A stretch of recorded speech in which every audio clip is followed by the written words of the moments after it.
Atención. Este podcast está diseñado con fines educativos y está dirigido al personal de salud. No debe de ser tomado como una opinión médica. La Asociación Mexicana de Gastroenterología presenta.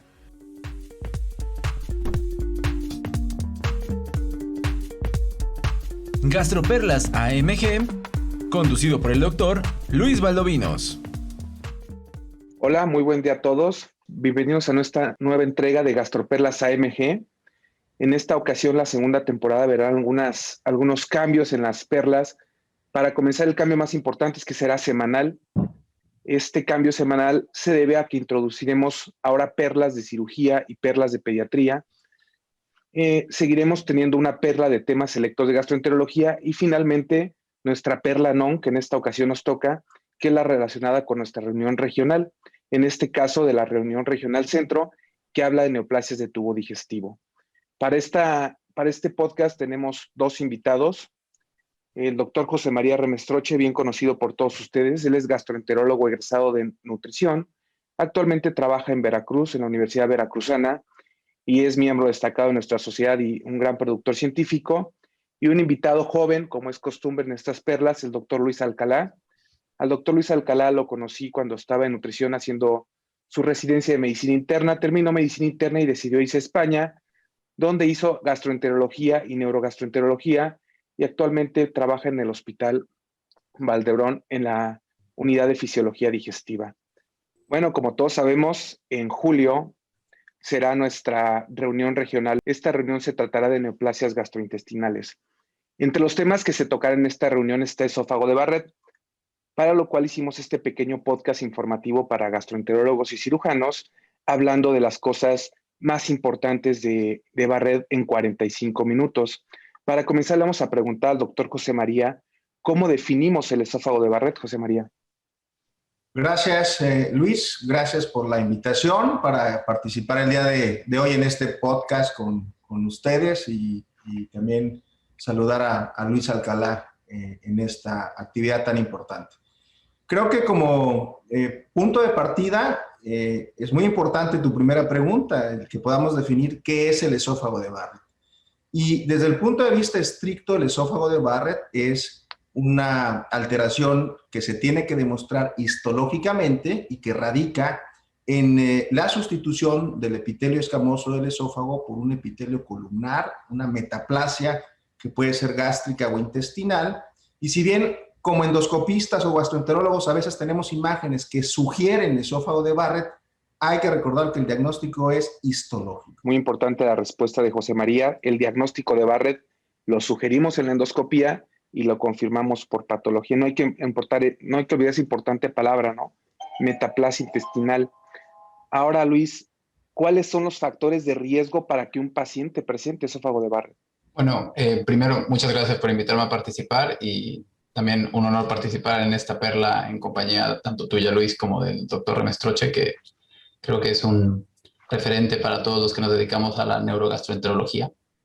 Ahora, hablando de los factores de riesgo de la enfermedad del esófago de Barrett, como es bien sabido, el principal factor de riesgo para desarrollar esófago de Barrett es la enfermedad por reflujo gastroesofágico. Sobre todo un reflujo de larga evolución con una gran exposición a ácido a nivel de esófago distal. Es importante recalcar que no todos los pacientes con esófago de Barrett tienen un reflujo sintomático, o sea, un importante porcentaje de ellos, aproximadamente el 40%, de los pacientes con esófago de Barrett no se quejan de síntomas típicos como pirosis o regurgitaciones, y por lo tanto también es importante conocer los otros factores que se han asociado a desarrollar esta entidad.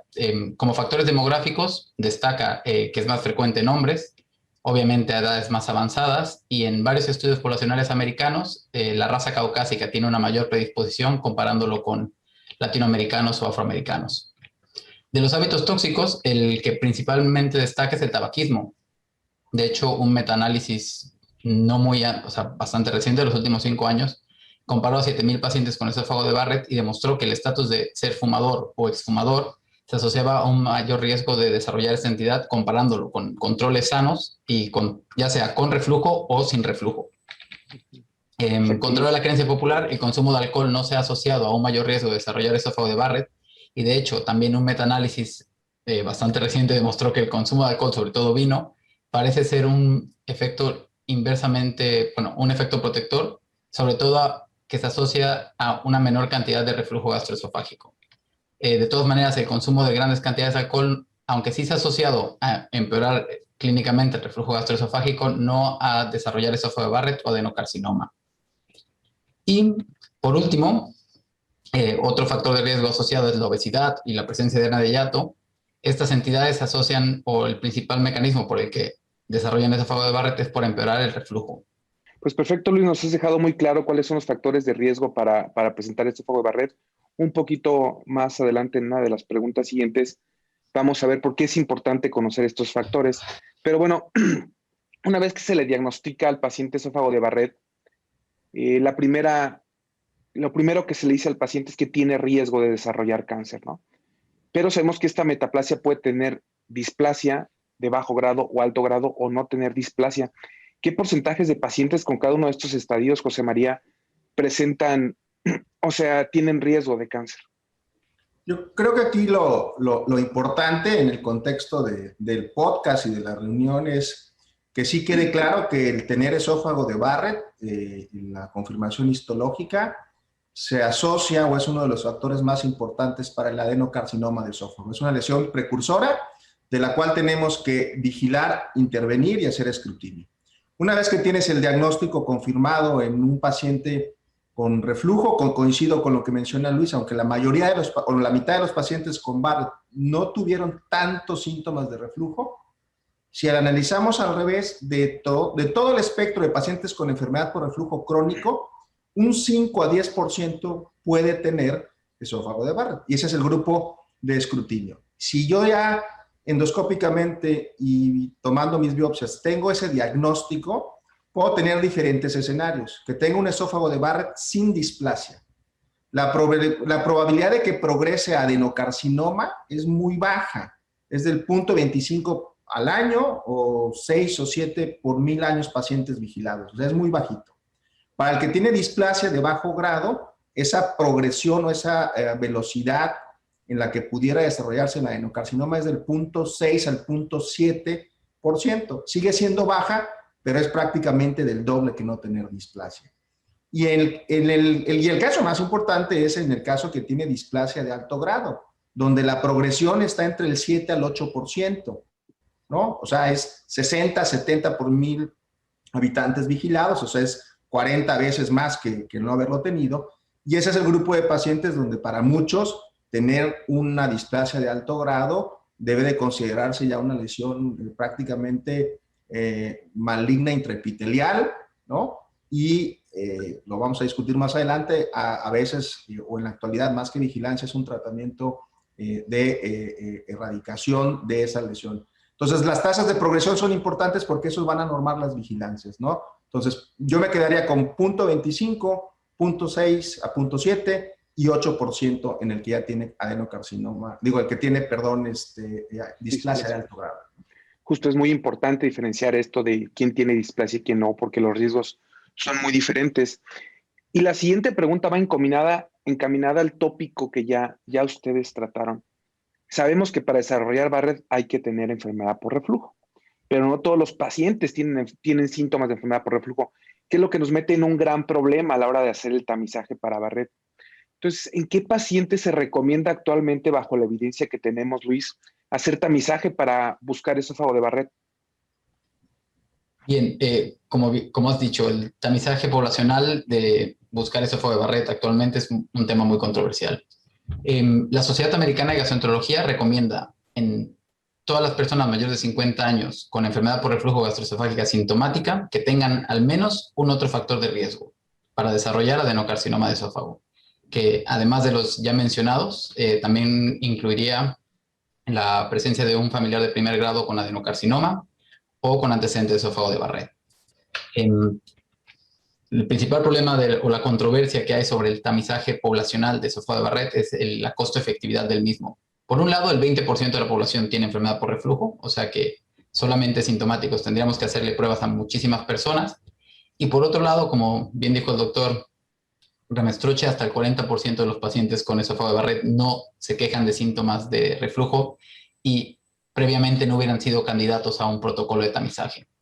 Yo creo que actualmente la tendencia del cribado, o bueno, del tamizaje de esófago de Barrett está enfocándose a qué opciones no endoscópicas podemos ofrecerles a este grupo de pacientes. Muy similar a como se hace en el cáncer de colon, o sea, no sería encontrar una prueba diagnóstica que haga esófago de Barrett, sino realmente una prueba intermedia entre la endoscopia y el no hacer nada. Se han estudiado modalidades de tamizaje como es la endoscopia transnasal sin sedación o cápsulas endoscópicas, que bueno, en los estudios dan buenas tasas de participación, pero resultados un poco contradictorios. Yo creo que el estudio más interesante publicado el año pasado es el de utilizar una citoesponja en pacientes con enfermedad por reflujo gastroesofágico. Es un estudio pragmático realizado en Inglaterra en el que compararon en 109 clínicas de atención primaria pacientes con síntomas por reflujo. Se les ofrecía o el tratamiento convencional para el reflujo o la citoesponja, que consiste en comerse una cápsula, esperar 5 minutos a que esta cápsula se disuelva en el estómago y luego retirarla por vía oral y analizar si se tenían unos anticuerpos contra un marcador TFF3 para predecir la probabilidad de tener esófago de Barrett. La realidad es que los resultados son muy prometedores. La principal fuerza de este estudio es que fue realizada en centros de atención primaria en una base poblacional, que como sabemos la mayoría de los estudios tienen siempre un sesgo de selección que hace que los resultados sean apantallantes, pero que a la hora de la práctica no sean tan buenos. Veamos qué nos dice el futuro con respecto a estas técnicas para el tamizaje. Suena muy interesante esta técnica. Yo la primera vez que la leí se me figura como un feed para el esófago, ¿no? O sea, haces esta prueba cada determinado tiempo, si te sale positivo vas y haces endoscopía. Pero bueno, una vez que ya un paciente, tú determinaste que tiene factores de riesgo y hiciste llevarlo a hacer una endoscopía, y esta endoscopía te resulta negativa, no tiene esófago de Barrett, ¿se recomendaría hacer una nueva endoscopía de tamizaje o de cribado, José María? Esa es una pregunta muy buena, es una pregunta bastante interesante, porque realmente en las guías no hay un qué hacer con ese paciente que hoy no tengo evidencia endoscópica de esófago de Barrett, y de repente surgen como muchas dudas en qué hacer a los pacientes. Yo, en mi racional sería que si no hubo evidencia de Barrett, pero tampoco hubo evidencia de enfermedad por reflujo, o sea, si no tiene esofagitis erosiva y ese reflujo que me hizo pensar que pudiera tener Barrett es una pirosis o una hipersensibilidad, seguramente yo no le ofrecería un tamizaje a futuro. Sin embargo, si es un paciente que tiene factores de riesgo, y los mencionó muy bien Luis, es un hombre fumador, obeso, raza caucásica, antecedentes de cáncer, y ese es lo que va a seguir haciendo los siguientes 5 años, pues yo pensaría que en 5 años le pudiera ofrecer un estudio endoscópico. No hay claridad en las guías, pero es un poquito el sentido común. Lo que sí menciona las guías, y me llama la atención, y lo quiero mencionar porque nos pasa con muchísima frecuencia, es ese paciente que viene con un estudio que parecía que tenía esófago de Barrett y no lo biopsiaron, ¿no?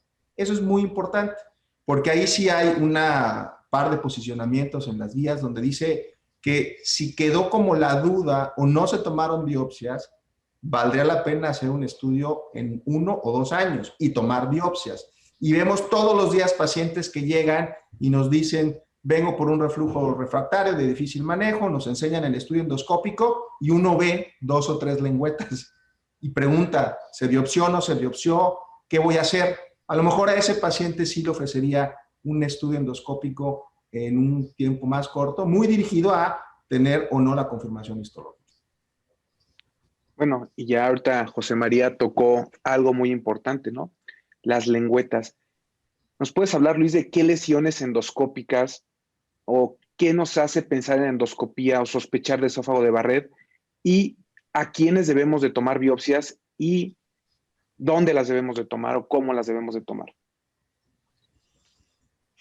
Bueno, empezamos por la parte de la sospecha del esófago de Barrett, ¿no? Y yo creo que aquí es importante hacer una correcta evaluación endoscópica de la mucosa esofágica y sobre todo de la unión gastroesofágica. Entonces, como bien sabemos, la unión gastroesofágica endoscópica es una visualización, o sea, es un área anatómica que realmente evaluamos como el final de los pliegues gástricos y el inicio del esófago. Es importante hacer una buena endoscopia con aspiración del aire de la cavidad gástrica para evitar una distensión de estos pliegues, y también considerar que en ocasiones, cuando hay una contracción esofágica, podemos ver unos pliegues de menor diámetro, que serían pliegues esofágicos. O sea, tenemos que estar muy seguros de dónde se encuentra la unión gastroesofágica y posteriormente localizar la línea Z, que es la zona de transición del epitelio escamoso al epitelio columnar. Si hay una separación mayor de 1 centímetro entre la unión gastroesofágica y la línea Z, es cuando nosotros deberíamos sospechar que puede haber un esófago de Barrett. Porque es importante reconocer muy bien la unión gastroesofágica y que sea en una sección proximal a esta separación con la línea Z, porque si tomamos biopsias del cardias o de una zona muy proximal a la unión gastroesofágica, podemos encontrarnos con metaplasia o alteraciones del cardias. Bueno, metaplasia intestinal en el cardias, lo cual es normal hasta en el 20% de los sujetos sanos y que tiene muy poco riesgo. Someteríamos a pacientes a estudios innecesarios. Yo creo que o sea, tratando de contestar tu pregunta nuevamente, debemos de estar muy seguros que se trate de una lesión que se encuentra más próxima a la unión gastroesofágica, al menos 1 centímetro de largo. Justo. Para la toma de biopsias, el protocolo estandarizado actual es el protocolo de Seattle, que lo que recomienda es tomar biopsias de los 4 cuadrantes, al menos 2 centímetros separado, como la primera ocasión, de los 4 cuadrantes, cada 2 centímetros hasta terminar de biopsiar todas las lesiones. Exacto. También muy importante mencionar que los frascos deben de estar separados para luego, justo, bueno, para localización. Sí, justo ese es el protocolo como para el tamizaje. Para el protocolo de diagnóstico se recomiendan 8 biopsias de la unión, nos dicen. Como dice Luis, tal vez lo más importante aquí es que debe haber una separación de más de 1 centímetro, ¿no? Si no existe esta separación, no hay que biopsiar eso porque nos vamos a confundir, como lo dejó muy claro Luis. Y bueno, una vez que encontramos un esófago de Barrett, para que cuando hacemos nuestro reporte, para que toda la gente se entere de qué estamos hablando, hay un sistema de clasificación con el cual decimos qué tan extensa es la lesión. ¿Nos podrías hablar un poquito de este sistema, José María? Sí, ¿te refieres a la clasificación o al sistema de Praga? Correcto. Que pues tiene ya algún tiempo que se introdujo un poco la idea, y recuerden que estos sistemas, estos algoritmos, estas clasificaciones es tratar de homogeneizar el lenguaje a nivel global y que todos podamos entender qué es un Barrett aquí en Veracruz, en México, en Barcelona. Previo a esta clasificación era una clasificación bastante más subjetiva, era esófago de segmento corto, menor de 3 centímetros, o largo, más de 3 centímetros. Y lo que innova la clasificación de Praga es una clasificación validada. Es bastante sencillo, es hablar de la longitud máxima de la circunferencia. Supongamos que esa longitud circunferencial, a partir de la identificación de los pliegues y del hiato que mencionó Luis, mide 2 centímetros, entonces sería un C2, pero tengo una lengüeta que me alcanza 4 o 5 centímetros y se le da esta nomenclatura de M como la longitud máxima y la distancia en centímetros. Entonces, supongamos que yo hablo de un C2 M4, ustedes sabrán que tengo un paciente cuya circunferencia del Barrett es de 2 centímetros, pero debe haber una lengüeta que llegue hasta los 4 o 5 centímetros. Y también es importante porque este sistema, a la hora de tomar las biopsias, pues va a permitir una mejor localización. En los frascos diferentes van mis biopsias del M4 en este frasco, tratando de ser todavía un poquito más objetivos y de marcar muy bien el punto donde pudiera haber esa displasia de bajo o de alto grado. Pensar que también esto tiene implicaciones de costo, beneficio y terapéutico, ¿no? Correcto. Y bueno, sí, como comenta José María, hay un tipo de biopsias para el tamizaje y un tipo de biopsias para el diagnóstico. Sí me interesa que dejemos un poquito claro este punto, por lo que vuelvo a preguntarle a Luisito, ¿cuántas biopsias se debe tomar en un paciente para diagnóstico? porque es diferente como la biopsia de diagnóstico a la biopsia de tamizaje. Ahorita vamos a hablar un poquito más de eso. Vale. Normalmente en la primera endoscopia, sobre todo cuando se trata de un esófago de Barrett corto, menor de 2 centímetros, el mínimo recomendable para el diagnóstico, como bien has dicho, son 8 biopsias. Y en caso de que sea un esófago de Barrett que tenga una afectación más grande, entonces, si 8 biopsias no son suficientes, lo que recomiendan es hacer un muestreo inicial cada 2 centímetros en los 4 cuadrantes a lo largo de todo el segmento largo, que se podría ir a 16, 24 o el número de biopsias que sea necesaria. Nuevamente, yo creo que es muy importante recalcar, sobre todo para el diagnóstico, nunca se deben obtener biopsias de una línea Z de apariencia normal, de la línea Z irregular, que se extienda menos de 1 centímetro hacia el segmento proximal del esófago, y saber que en caso de que se hayan tomado biopsias de esta zona, el diagnóstico de metaplasia intestinal no tiene una gran repercusión clínica. De momento no sabemos exactamente qué es lo que ocurre con estos pacientes. Parece ser que sus probabilidades de desarrollar cáncer sigue siendo muy bajo. Ok, perfecto. Pues bueno, inclusive también hay alguna recomendación ahí respecto a la esofagitis y las biopsias. Pero bueno, alguna vez hemos escuchado que cuando hacemos la endoscopía y el paciente tiene esofagitis grado B, C o D, se recomienda repetir la endoscopía en 8 a 12 semanas y esto tiene algunos objetivos. ¿Nos podrías aclarar, José María, por qué cuando un paciente tiene estas esofagitis graves debemos de repetir la endoscopía?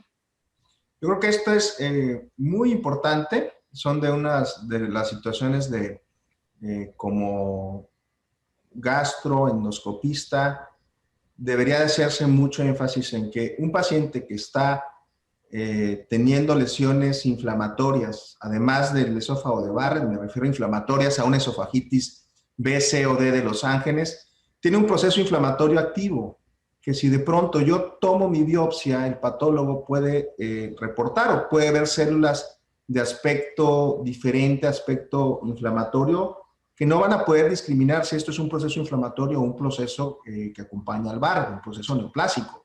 De tal manera que es muy importante en esos pacientes ofrecerles un tratamiento supresor ácido potente por un tiempo prolongado, donde uno estima que de 8 semanas por lo menos habrá cicatrización del proceso inflamatorio y entonces sí biopsiar. ¿Qué pasa si yo tomo una biopsia en la fase aguda? Probablemente me reporten una displasia que sea un falso positivo, ¿no? Y entonces cambia muchísimo el abordaje, los procedimientos, los costos. Y lo menciono nuevamente como uno de los puntos importantes para llevar a casa, ¿no? Ok, tal vez en esta pregunta Chema nos dio una perla, ¿no? Que para mí es muy importante porque lo he visto con frecuencia en la clínica. Si un paciente tiene esofagitis grado B, C o D, por favor, no hay que tomar biopsias, hay que mandar a ese paciente con IVP 8 semanas a 12 y repetir la endoscopía, porque si lo hacemos así vamos a sobreestimar el grado de displasia y es muy probable que este paciente termine con un tratamiento que no necesita. Y bueno, Luis, ya hablamos de estos dos temas. Vamos a seguir con la siguiente pregunta. En pacientes con esófago de Barrett sin displasia, o sea, que el paciente que le hace su endoscopía, tomas tus biopsias que comentaste tú para diagnóstico y no encontramos displasia. ¿Cada cuándo se le recomienda a este paciente llevar a vigilancia? ¿Y por qué es un tema muy controversial la vigilancia en pacientes con esófago de Barrett? Primero me gustaría recordar algo que ya mencionó el doctor Remestroche, y es muy importante reconocer que en un paciente que es la primera vez que se le ha diagnosticado esófago de Barrett, por ejemplo, ya sea que le hayas hecho tú o que llegue referido a ti por el diagnóstico de esófago de Barrett con biopsias, lo recomendable sería que la segunda endoscopia se haga en el primer año, porque hay una incidencia nada despreciable de errores al diagnóstico muestreo en la primera toma de biopsias, ya sea que se te escape una displasia o peor aún, un adenocarcinoma de esófago en fases muy tempranas. Si esta segunda endoscopia realizada al año efectivamente demuestra que es un esófago de Barrett sin displasia, entramos en un periodo de controversia. Realmente no hay evidencia que demuestre que el seguimiento del esófago de Barrett a largo plazo tiene un beneficio claro sobre la morbimortalidad o el evitar la presencia de adenocarcinoma de esófago avanzado, que sería la principal función de un tamizaje. Las guías actualmente recomiendan seguimiento cada 3 a 5 años, pero esto es una recomendación de experto. Lo que es cierto es que tradicionalmente se estimaba que la progresión de un esófago de Barrett estaba cerca sin displasia, estaba cerca de 0.5% al año, y un estudio reciente poblacional a nivel de Dinamarca, siguiendo pacientes con esófago de Barrett sin displasia, ellos describen una incidencia del 0.12% al año, más bajo de lo que se sospechaba anteriormente. Y por otro lado, también estudios poblacionales, dado que se trata habitualmente de pacientes de edad avanzada, siguiendo pacientes con esófago de Barrett por 10 años, un estudio en el Reino Unido demostró que más del 90% presentan comorbilidades graves, sobre todo cardiovasculares, antes de desarrollar enfermedades esofágicas graves. De todas maneras, yo creo que esto, sopesando el riesgo-beneficio en pacientes de edad media, jóvenes con un esófago de Barrett, el seguimiento debería de ser entre 3 a 5 años, como recomiendan los expertos, hasta no tener evidencia más sólida. La siguiente pregunta es para el doctor José María, y vamos a preguntarle a él si allá en Veracruz ellos cuentan con un patólogo gastrointestinal y si cuando ellos tienen un diagnóstico de Barrett con displasia, lo envían a revisión con un segundo patólogo. Luis, esa es una pregunta también fundamental para los que trabajamos y vemos este tipo de patologías. Tenemos que recordar y mencionaste tú las implicaciones de costo-beneficio de una patología como el esófago de Barrett. Yo retomo rápidamente 2 puntos que mencionó Luis en la pregunta previa. Primero es controversial, 3 a 5 años, no se sabe.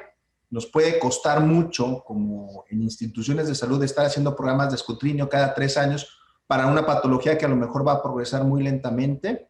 Y si en ese escrutinio tengo que tomar muchas biopsias, se vuelve costoso. Por ahí a finales de la década de los 90, recuerdo algún estudio que hicimos con la doctora Florencia Vargas Borakova de qué era costo benéfico en México. Llegamos a conclusiones que de repente es cada 5 años en México, porque nuestros costos se rebasan por mucho para detectar un cáncer de vez en cuando. Y la otra que decía Luis también es, el 90% de los pacientes con esófago de Barrett se van a morir de otra cosa, ¿no? De alguna otra enfermedad. Entonces, regresando a la pregunta de la biopsia, sí es muy importante porque son decisiones costo-beneficio para el paciente, para la aseguradora o para la institución de salud que tenga un buen diagnóstico. Y ese diagnóstico lo hace un patólogo y tiene que ser un patólogo experto. Entonces, sí, por ejemplo, aquí en Veracruz contamos dentro del grupo de gastroenterólogos con patólogos expertos en esófago de Barrett, donde si no se confirma el diagnóstico o hay duda, por ejemplo, de displasia, que son los casos más difíciles, es válido mandarle a ese patólogo experto esa biopsia y que confirme la presencia o no de displasia. Y de repente podremos tener el patólogo experto que no tenga una concordancia con el patólogo anterior y eso podría considerarse como displasia o Barrett indeterminado, y entonces ahí sí tendremos que hacer un estudio nuevamente y mandar nuevamente las biopsias, porque la importancia del diagnóstico inicial y del grado de lesión impacta en las endoscopías, las biopsias y tu terapéutica, y nuevamente puede volverse algo muy costoso para un sistema de salud como el mexicano. Correcto. Y bueno, creo que tocaron un punto medular, ¿no? Sobre los costos de las biopsias. En la siguiente pregunta que le haremos a Luis, es en un paciente que entra a vigilancia y ya sabemos que le vamos a hacer el protocolo de CIRL para búsqueda de displasia. ¿Es diferente el protocolo en aquellos pacientes con displasia o en aquellos pacientes que no tienen displasia? Bueno, la diferencia principal entre los pacientes con esófago de Barrett sin displasia contra los pacientes con esófago de Barrett y displasia radica en 2 detalles. Primero, en los pacientes sin displasia, se pueden realizar biopsias cada 2 centímetros, siempre en los 4 cuadrantes a lo largo de todo el segmento afectado. Y en cambio, en los pacientes que ya tienen un diagnóstico previo de displasia de bajo grado, hay que ser más estrictos con el muestreo. Y las biopsias se deben obtener a intervalos de 1 centímetro en los 4 cuadrantes. También importante recalcar que cualquier paciente que tenga el diagnóstico de esófago de Barrett con displasia, si se encuentra una irregularidad de la mucosa, esta tiene que ser tratada in situ o durante la misma endoscopia, si estás capacitado para ello. mediante ya sea resección endoscópica mucosa o submucosa. Correcto, Luis. Muy importante. Pues bueno, Luis nos ha hablado de cómo se realizan las biopsias en los pacientes con displasia y sin displasia. La diferencia es que los pacientes con displasia es cada centímetro. Entonces, ahora imagínense en un paciente con un esófago de Barrett de 6 centímetros, ¿cuántos frascos vamos a mandar a patología? Y es algo que tocó José María en la pregunta previa. Esto se convierte en algo que es extremadamente caro. Pero bueno, para esto se ha diseñado una técnica diferente, que es el protocolo de Sydney contra las biopsias dirigidas. ¿Qué significa biopsia dirigida? Que usamos un endoscopio de alta definición y cromoendoscopía para buscar estas biopsias dirigidas. ¿Nos podrías hablar de las ventajas y desventajas del protocolo de Cyril contra estas biopsias dirigidas, José María?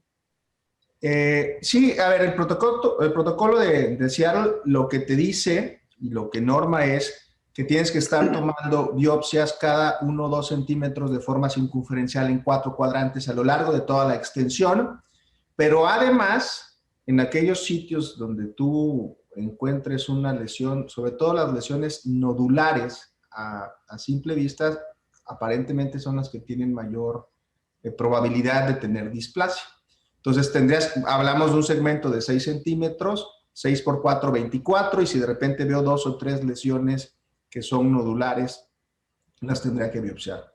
Las biopsias dirigidas, y esto es algo que se ha implementado en los últimos años, y estos son protocolos que están diseñados para endoscopios de luz blanca, pero los endoscopios de alta definición, que utilizan cromoendoscopía virtual, pero en centros donde nos entrenamos, nosotros hace mucho tiempo utilizábamos cromoendoscopía con azul de metileno, ácido acético. Hoy los endoscopios virtuales con estas tecnologías como el iScan y el FAIS, sí pueden dirigir muy bien el sitio de donde tomar la biopsia. Y a lo mejor tengo un segmento de 3 o 4 centímetros, pero es muy visible el patrón, el cambio. Hay clasificaciones específicas para estas, donde me van a señalar ese patrón de alta probabilidad de displasia en el esófago de Barrett, la alteración de la microvasculatura, que me va a permitir dirigir la biopsia. Incluso me va a poder también dirigir, en el caso de que esa biopsia salga con una displasia de bajo o alto grado y quiera hacer una resección endoscópica mucosa, ¿a dónde la tendría que hacer? Si se compara, y eso está en las guías, o sea, se recomienda, es algo que sugieren las guías, el Colegio Americano, la Asociación Americana. Sin embargo, los estudios cara a cara no han mostrado muchas diferencias. Yo ahí nuevamente meto el factor de costo-beneficio. También es importante que estas nuevas tecnologías necesitan el aprendizaje y un ojo que sea capaz de distinguir estos patrones. Porque de repente, si yo no estoy entrenado para esto, le bajo un poquito mi rendimiento diagnóstico de estas nuevas tecnologías, ¿no? Justo, pues bueno, esta pregunta es importante porque aquí en México, no en todos lugares, contamos con endoscopios de alta definición y esta como endoscopía, ¿no? Si no tenemos esto, pues hay que apegarnos al protocolo de Cyril, aunque pues los detractores de este protocolo dicen que solo se logra biopsiar el 3% de la mucosa esofágica y que por eso es muy probable que se nos vaya una displasia, ¿no? Y bueno, las desventajas de la biopsia dirigida es que no todos la sabemos hacer. Inclusive muchos endoscopistas entrenados no tenemos el ojo, no se nos ha entrenado para buscar realmente estas lesiones. Entonces, sí es un tema bastante controversial. Y bueno, creo que Luis habló un poquito de esto en su pregunta previa y también ya el doctor José María lo tocó, pero entramos a un paciente con Barrett y vemos un nódulo. ¿Qué hacemos con este nódulo, Luis? Bueno, yo creo que es una pregunta complicada porque depende mucho de quién es el que está viendo el nódulo. Sobre todo la capacidad técnica a la hora de manejar un endoscopio. O sea, el que se ha formado en endoscopia avanzada, bueno, recapitulando, una lesión nodular en el contexto de un esófago de Barrett se asocia a tasas muy elevadas de malignidad. Si estás capacitado para realizar una resección endoscópica, yo creo que sería costo-beneficio y muy conveniente hacerlo de entrada.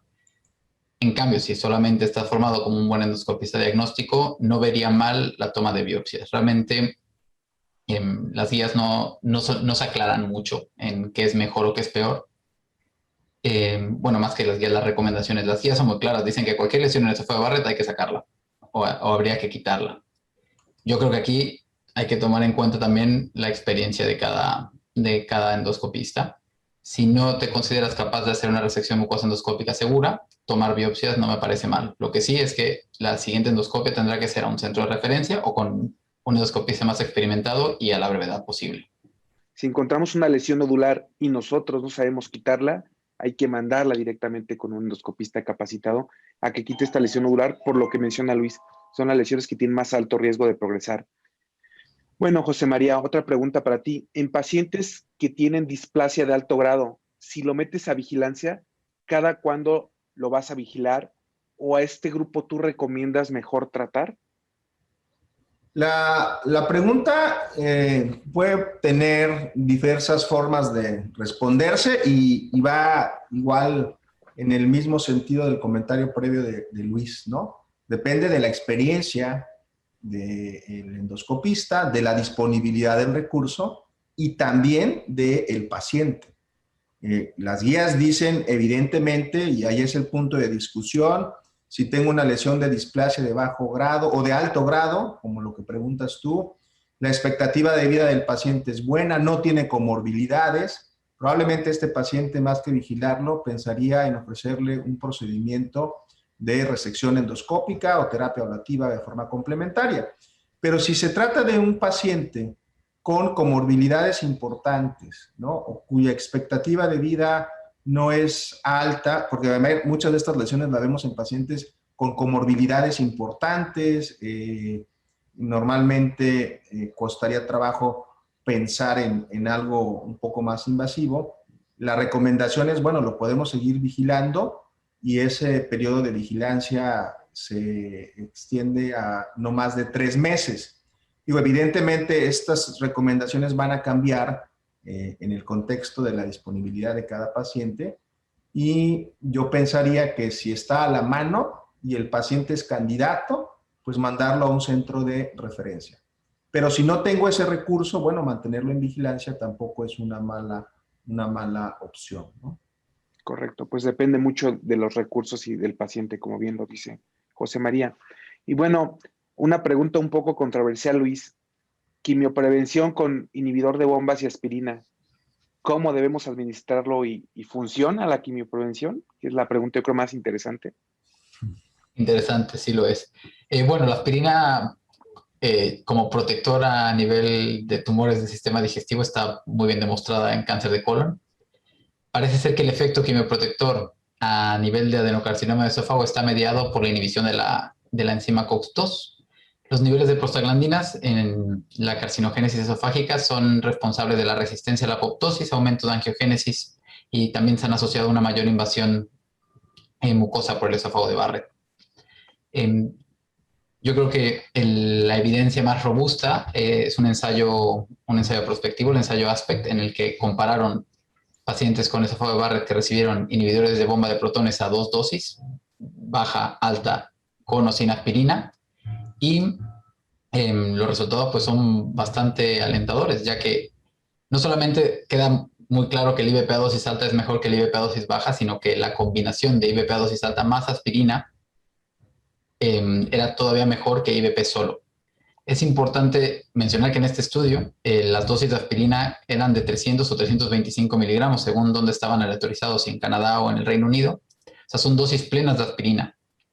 No es la dosis cardioprotectora de 81 o de 100 miligramos. De momento, lo que se ha probado y lo que ha demostrado efectividad en esófago de Barrett. Perfecto.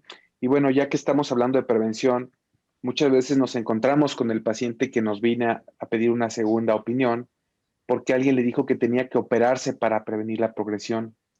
¿Esto es útil, José María?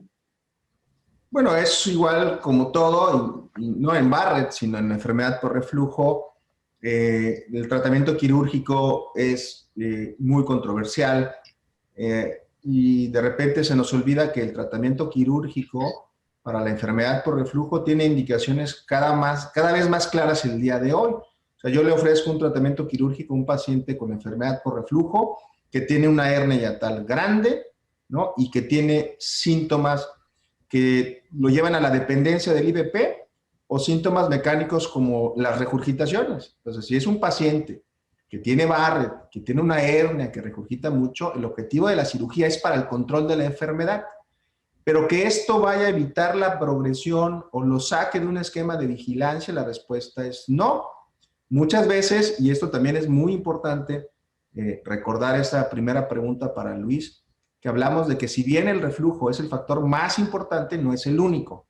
Entonces, podemos mandar a operar a un paciente de Barrett, pero si sigue fumando, es obeso y su riesgo de cáncer familiar está presente, aunque la enfermedad por reflujo esté controlada, esos focos que tiene de Barrett pueden progresar.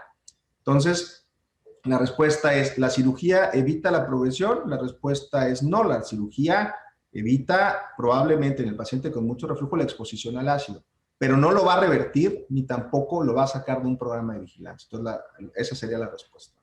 Justamente la pregunta va hacia eso. O sea, si un paciente se opera, no lo podemos sacar del sistema de vigilancia. Bueno, y ya las últimas preguntas, una más para Luis. En algún punto se nos hablaba mucho del ultrasonido endoscópico y la endomicroscopía confocal. Actualmente se ha desalentado cada vez más su uso. ¿Nos puedes hablar un poco por qué, Luis? Bueno, el ultrasonido endoscópico tiene un papel muy secundario en el esófago de Barrett. La evidencia nunca ha demostrado que sea superior a una endoscopia de alta calidad de luz. Yo creo que actualmente su utilidad clínica radica en la estratificación de pacientes con un carcinoma intramucoso, sobre todo para decidir si son candidatos a terapia endoscópica o si son candidatos o están fuera de terapia endoscópica y tendrán que ser llevados por cirugía. Por otro lado, de la endomicroscopia con focal láser, es una nueva tecnología de imágenes de muy alta resolución. La verdad es que tengo muy poca experiencia y he leído muy poco al respecto, solo te puedo decir la poca información que he visto, que te permite un análisis a tiempo real mucho más fidedigno de los vasos sanguíneos y las criptas del epitelio columnar, y que los últimos reportes han reportado tasas de precisión de detección de displasia cercanas al 95%. Yo creo que nuevamente este tipo de ensayos clínicos muy controlados son prometedores, pero todavía falta validación antes de realmente decantarse por una de estas técnicas sobre lo que ya tiene una evidencia científica robusta. Y justo, bueno, el BLI es carísimo. Perdón, la endomicroscopía confocal. Y Sí, bueno, sí. hay una nueva herramienta que yo conocí, nunca la había visto en mi vida acá en México. La conocí en Estados Unidos, que se llama BLI, que es la microscopía por láser volumétrico endoluminal. Este es como un balón que se mete dentro del esófago. ¿Nos puedes hablar un poquito del BLI, Chema? ¿Lo conoces? Sí, mira, esto al igual que a ti te toca esta novedad, a nosotros hace algunos años nos tocó la microscopía confocal y hacer algunos estudios aquí iniciales en Veracruz y luego ver su utilidad. Son herramientas que van buscando perfeccionar la detección oportuna de lesiones todavía más sutiles que probablemente en la práctica clínica, ¿qué tanto va a impactar? La respuesta es no lo sabemos.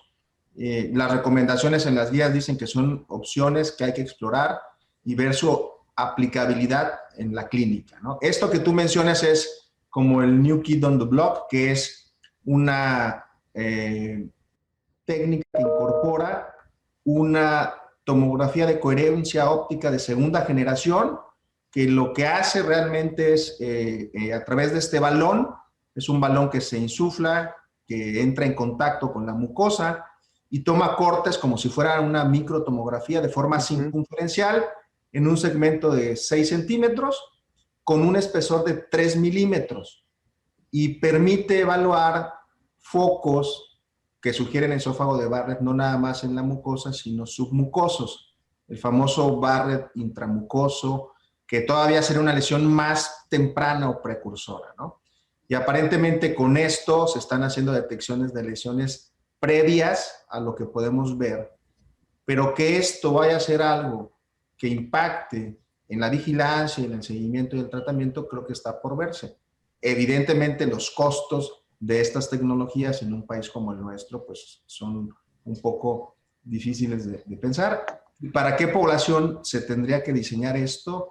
Creo que está por cuestionarse, pero bueno, Es una tecnología innovadora porque y veremos en esto mucho en el futuro, en otras partes del tracto digestivo, la utilización de sondas que complementen lo que visualmente no podemos tener con luz blanca, alta resolución o magnificación. Perfecto, pues muchas gracias a ambos. Ya en estos 45 minutos pudieron darse cuenta de lo complejo que es el tema de esófago de Barrett y por qué típicamente este tema lo debe ver un gastroenterólogo, porque es muy difícil, existen muchas controversias y desconocemos actualmente mucha información sobre esta patología. Para finalizar, me gustaría que cada uno de ustedes, de nuestros ponentes, el doctor José María, el doctor Luis, nos dejara un mensaje que el cual se debería llevar todas las personas que escuchen este podcast al final, que serían las perlas de este podcast. Empezamos con José María. Bueno, yo tomaría como perlas el tener ahí como muy claro que el diagnóstico de Barrett es un diagnóstico histológico. Como segunda perla es que dependiendo del grado de displasia, tengo que diseñar muy bien mis esquemas de vigilancias. Y la tercera perla es un poco el cómo transmitir esta información a los pacientes. A mí esa es una perla que no la vamos a leer, pero en la experiencia del día a día, es un diagnóstico que va a tener una carga potencialmente difícil de entender para los pacientes cuando hablamos de una lesión premaligna que se tiene que vigilar y muchos pacientes esto les causa mucha ansiedad y entran en un conflicto ahí de ¿me va a dar o no me va a dar cáncer? Y la respuesta es lo más probable en México y con tus factores de riesgo es que no, pero tenemos que ofrecerte un programa de vigilancia. Ese sería un poquito mi mensaje, Luis. Correcto. Luis. Yo creo que el doctor Remestroche lo ha cerrado espectacular.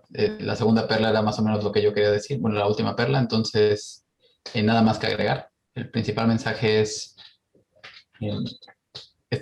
consensuar con el paciente el seguimiento de esta enfermedad y dejarle muy claro tanto los beneficios como los riesgos que conlleva.